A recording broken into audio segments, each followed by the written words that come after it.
Bu xokani ham yoqadi, o'rtacha ko'mirda ham yoqadi, yirik ko'mirda ham yoqadi. Umuman buzilmaydi. Nimaga unaqa deyapman do'stlar? Motorini qaranglar, xuddi mashinaning motoriga o'xshaydi. 0.75, ya'ni katta motordan bo'ladi do'stlar.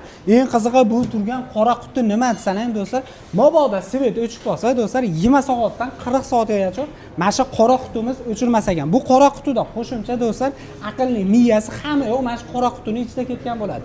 Ko'mir rasxotini endi eshikni ochib issiqlik chiqarib ko'rish shart emas do'stlar. Oyna orqali bemalol ko'rsalang bo'lar ekan. Bu oyna esa 1600 gradus issiqlikka chidaydigandan bo'ladi. Sutkasiga ko'mir rasxoti 40-50 kilo, tok rasxotiga keladigan bo'lsak, bitta katyolimiz общий 1 oyda patolog 15 ming so'm tok rasxot qilar ekan.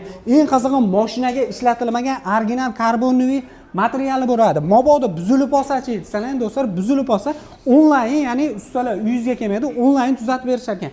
Kimgadir qizig'i bo'lsa, O'zbekiston bo'ylab dastavka bor, garantiyalarga keladigan bo'lsak, 3 yilgacha garantiya berishar ekan. Biz turgan joy Farg'ona viloyati Dang'ara Nur Texno Groupda turibmiz. Pastdagi nomerlarga aloqa etsangiz, 10 yanvargacha $111 dan katyonlarimizga chegirma e'lon qilishibdi.